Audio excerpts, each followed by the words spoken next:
Kanitha, how did you become a social worker? Okay, so actually mine is a pretty personal reason. So I was 7 years old when I lost my sister to an illness. I'm so sorry. Yeah, and I think growing up I saw the difficulties that my parents faced and the grief that the family actually went through. And I also remember wanting to have an older figure in my life who could kind of like guide me through life, but I didn't have that. So I kind of told myself after I grew up that I wanted to be that figure to people who were struggling in their own lives, and that's how I became a social worker. So was there a time where you watched a TV show where you found out what a social worker did? Not really. I actually came in contact with a probation officer once in my teenage years, and then I kind of found out what the kind of work that they do, like how meaningful it is, and actually getting involved in the lives of like youths at risk and all that. And I kind of told myself that is something I want to do eventually. I have to say that must be the best way to find out about a potential career, is actually from someone who can tell you day to day what they go through versus what we perceive when we see and we think. Like if you said social work to me, I've seen like 100 American TV series and I think that that's what the social worker does. But obviously Singapore is a different environment too as well. So I wanted to know, was there any case that you dealt with? Actually, I should start with, how do you find out which case you get placed onto? Like particular families and things? Oh, so okay, I work in a family service center, so we get anything and everything, to be very honest. So I've dealt with issues on homelessness, poverty, marital relationships breaking down, child management, behavioral management, mental health issues. So we do have a lot of clients with mental health issues. So what happens is, as long as a client walks into our center, what happens is the team will kind of do a referral and will assign the case to any of the social workers who are around. So that's a huge, diverse range of issues and problems that you have to deal with.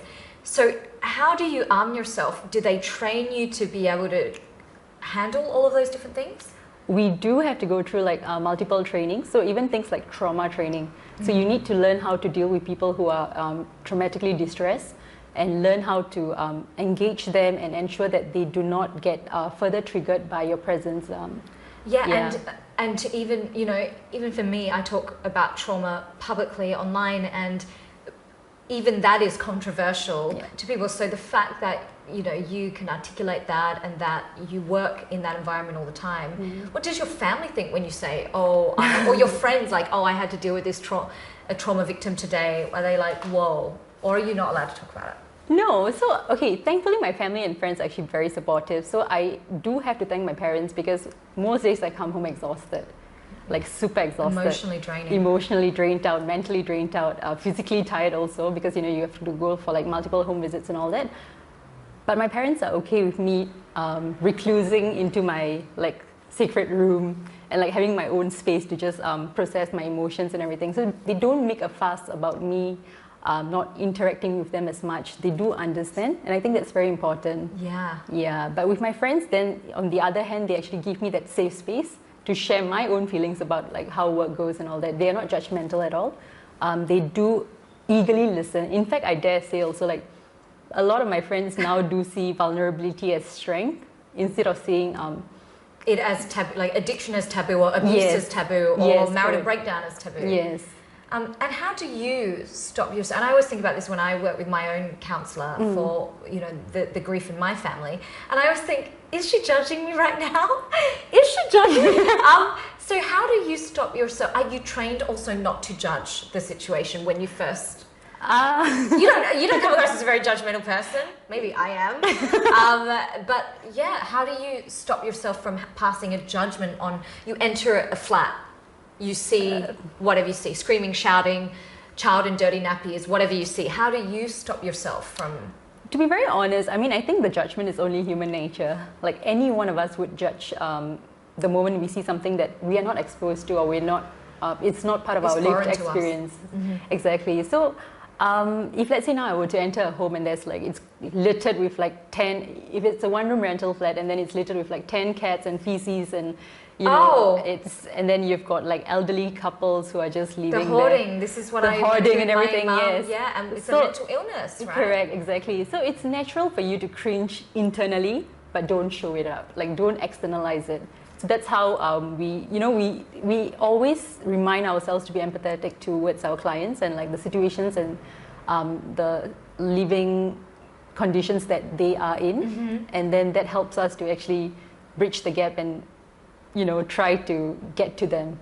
So that's a really interesting question about facial expressions, because this is a chapter now in my book about mitigating meaning. As Asians, we're taught from young to mitigate the expressions and meaning, but in this case it's really useful for your job because it is. You can't express. So do you find yourself in a panic situation where you've been trained not to show panic or judgment? To be very honest, I actually wear my heart on my sleeve. So I'm the kind of person who really, like, if I'm angry, you know it. If I'm upset, you know it. If I'm mood out, you know it.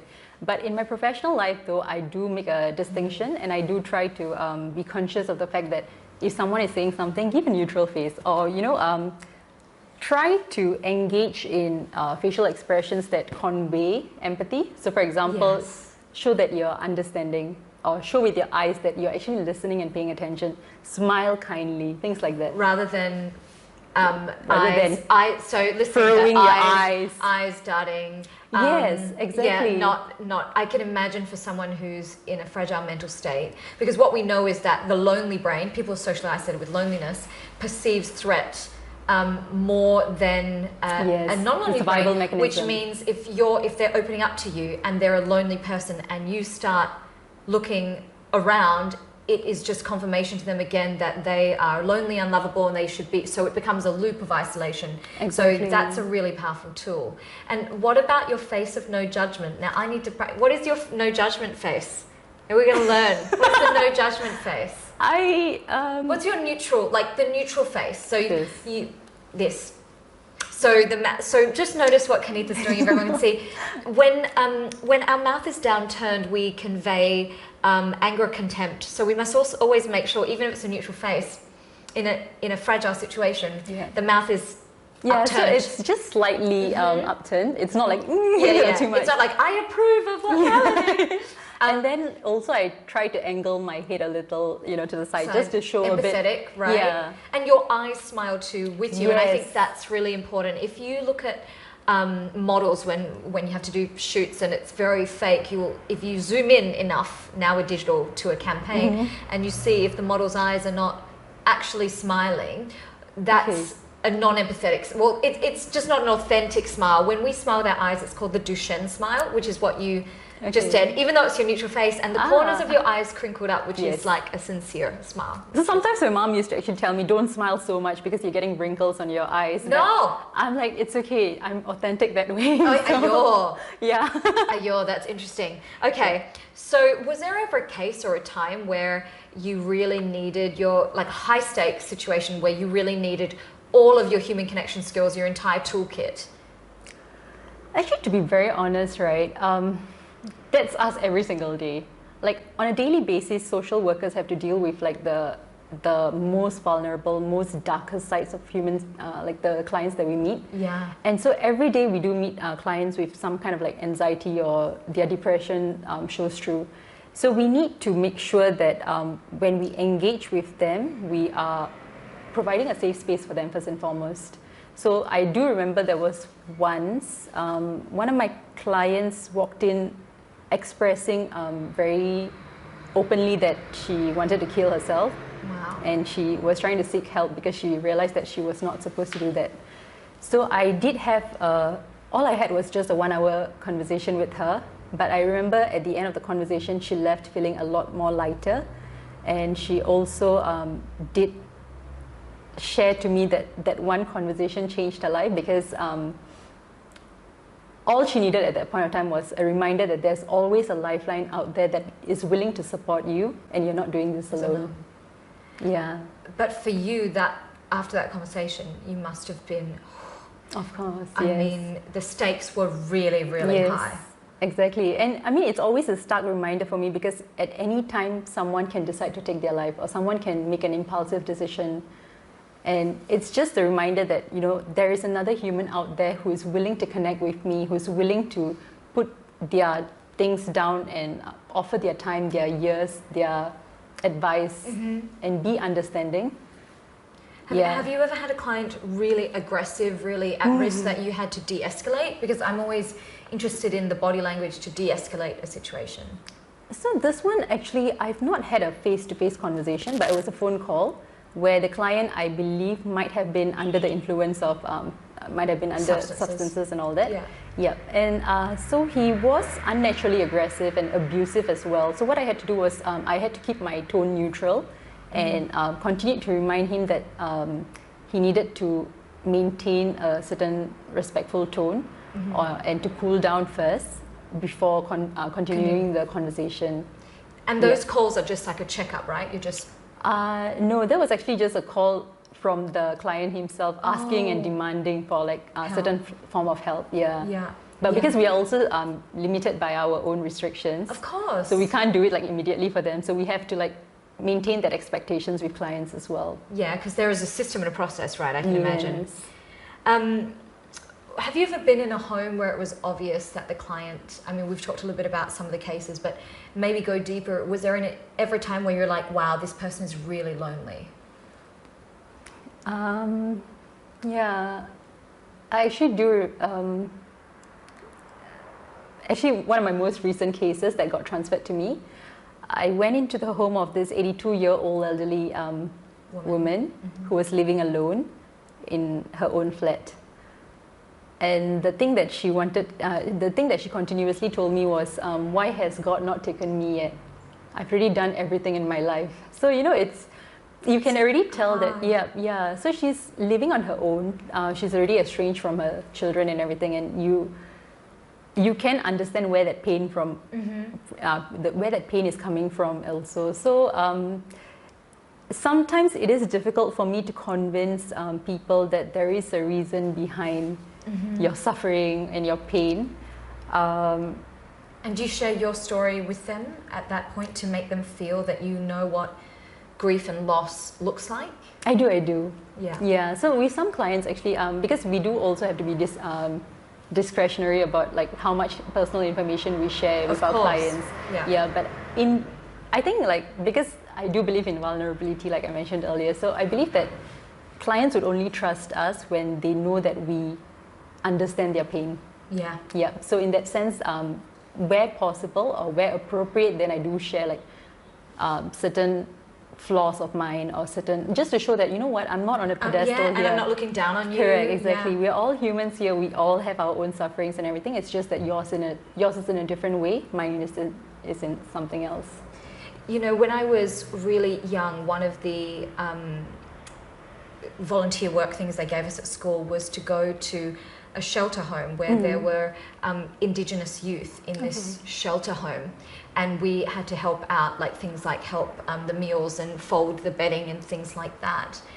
And I remember finally finishing everything up and having a moment to talk with one of these young Indigenous girls, and we knew a little bit about the background of the girls that went into shelter, and I remember feeling so useless and so thinking that she thought how privileged I must have been, because that gap was so wide. Now, I don't think that gap would be as wide anymore, because obviously I've lived through some stuff now. But at that time, you know, now the trauma becomes a superpower to connect with people, actually. Yes, exactly.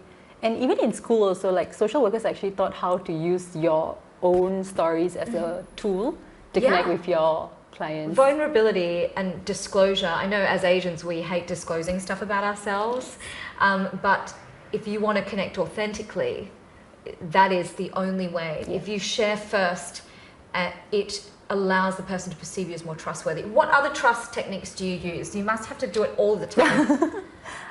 Building rapport and trust with people. Let me think. Okay, I think actually, to be honest, I believe a lot in like the energy that you bring into the conversation, right? So to me, I also believe that humans tend to reflect each other. Of course. So if you tend to be a lot more non-judgmental, okay, so I would like to think if, let me see. Okay, what about this? This is a scenario. You walk into a house, a new case you've been assigned. It's a flat, and there's the family sitting there. They're all, for some reason, they're all at home. And you then have to go and sort out, you have the case file, you know what this is about, but you have to build their trust to get more information. Okay. What do you do? Okay, so firstly, my tone, like I make sure I'm warm in my, like, yes. I'm like, hey, hi, this is, you know, I'm Kanitha, I called you earlier, and, you know, I'm here to just have a little chat to find out more about your family. Yep, so that's one.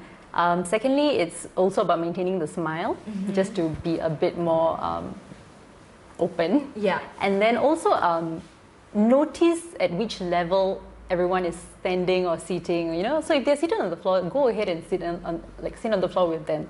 Like, don't show the hierarchy between the two of y'all. Wow, yeah, that's fantastic. Was that taught to you? No, I think it came from experience. That is fantastic. Yeah, because sometimes when you go to rental flats, they may not even have furnitures, and then they'll like run around, try to find like a plastic something chair for you. Yes. Then I'm like, no, it's okay, that's fine. I'll just sit on the ground with you. Yeah. So that's incredible. So mirroring the body language, not showing hierarchy, not showing judgment. Yep. These are brilliant. These are brilliant, actionable things. So can you describe a client that you tried really hard to connect with but couldn't? I don't think there was a client whom I really tried to connect with but couldn't, but there was one where I connected with and then it became a struggle again. So maybe I could share about that. Yeah, of course. Yeah, so I think this one is probably like the most common behavior of people who have been hurt before, whether it's by other people that they trust or like by systems that they worked with previously. So what happens is they tend to shut themselves up, right? Like they don't trust people, and naturally their first question is like, oh, what's the intention of this person? Is she is she really here to help me, or does she want to call me out on the way I live or the way I do things? Yeah, so after I've established a rapport with this particular client, but because there was also a sense of attachment that came along with that, right? Yeah, but because I was not able to give what they wanted, so like even the slightest rejection and a delay in responses becomes like builds up their defense mechanism again. So then it took me a very long time, because it became an issue where, oh, so now you don't want to help me. So you see, you know, like you're not to be trusted. They're like, oh no, all that work, you know, that hard work that you put in to build a rapport, like you have to go through that entire process again. And now you know that they're actually a lot more guarded. Yeah. So were you able to finally resolve it, or was it? I did. Okay. Yeah. I mean, thankfully my supervisors at work also kind of like guided me along. How did that make you feel though when he, because you know it's a mechanism, right? He's trying to see, it's cries for help, it's trying to prove that you're going to be there, it's testing you on some level. But how did that make you feel as a human being, not as a professional? I was actually very affected by it, because it also questioned my value of like I'm not able to, how do I put it? Like, I was very affected because it questioned my integrity. Like I actually had to like stop for a while and think about like, hey, oh my God, am I really that person that this client is saying? Like, so that kind of affected me for a bit until I had to also, you know, process with myself. Okay, why do I feel this way? Is this really reflective of reality, or is this something that the client is projecting on me? Yeah. So I think that kind of awareness is also important when you are dealing with a lot of humans, because you need to make sure you don't absorb their projection, their traumas, exactly. And what do you find helps you with that, balances you out? Do you have some self-care things that help? A lot. Okay, tell me. Tell us all what we can learn. No, as in I write a lot. So people sometimes think I'm crazy because like I journal like yes, it really almost helps every other journaling, day. Yes. So like my ugly side then comes out in words. So you can just get it out. Yes, exactly. All the anger, frustration, tears, the insecurities, then it comes into my journals. So a lot of my writings are actually quite depressing, even though like on the outside I'm like smiling and everything, because I think I absorb all these negative emotions that I face, and then I throw it into my words. So that's one. Then the other thing I always do is also nature. I connect a lot with nature, so I make sure I get like a weekly either a walk or a run. Where do you go? Okay, I live in Yishun, so I go to Yishun Dam. Okay. I'm not too sure. Yes. Thank you for coming all this way. You're the second person this week to come to my house from Yishun. Oh. What's happening in Yishun? What is going down?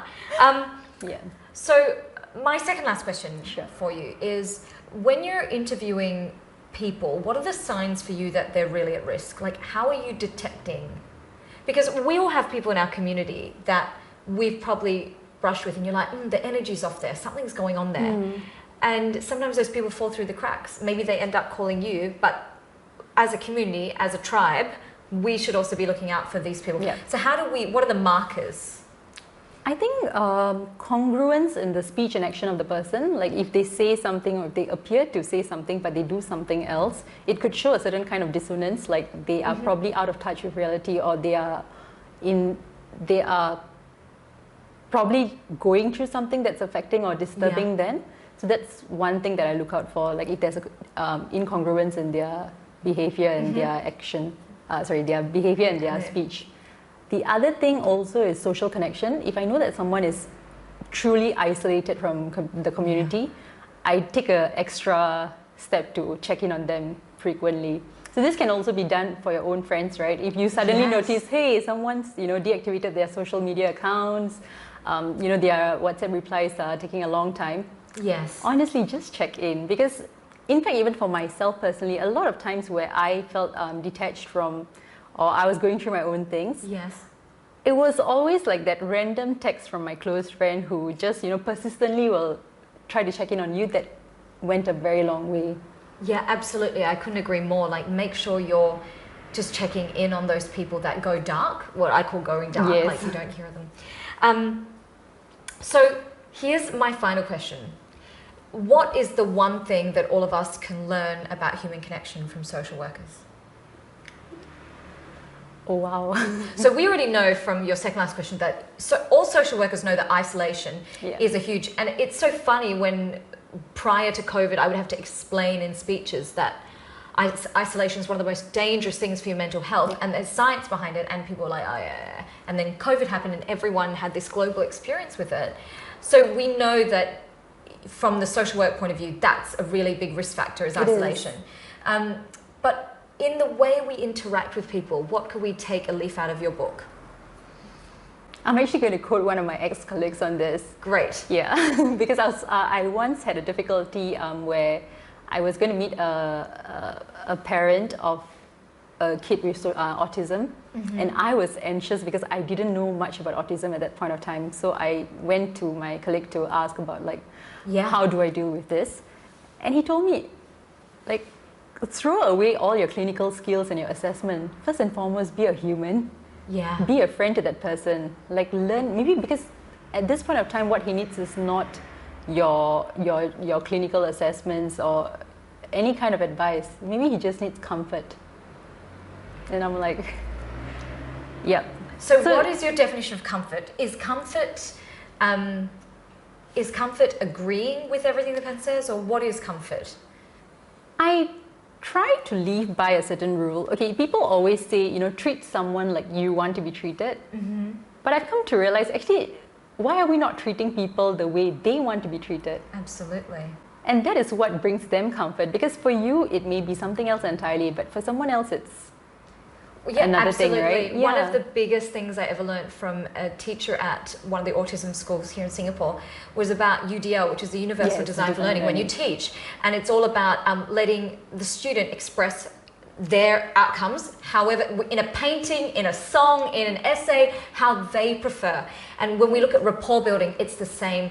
People like other people who they perceive to be communicating like them. It builds rapport. Yes. And this is such a beautiful thing that you've said, is comfort people in the way they want to be comforted. Yes. So don't try fix them if they just want to be heard. Yes, pace with them, guys. Yeah. Journey with them. Don't try to fix someone in your own timeline. Allow them to go through their grief, allow them to go through their struggles and everything, and then let them grow from it. Yeah, and just be there, I think. Yeah. I think at my darkest times, I had a lot of aunties saying, just be strong, get over it. Your dad died, get over it, and that is not helpful because the grief process is different for everyone. Yeah. And I would have just liked the support, unconditional support. So that's what I try now to give people who are grieving in my life. Gosh, that was so useful for all of us. That was fantastic. Thank you. Keep doing the incredible work that you're doing. Thank you for coming all this way. Thank you so much, from Yishun.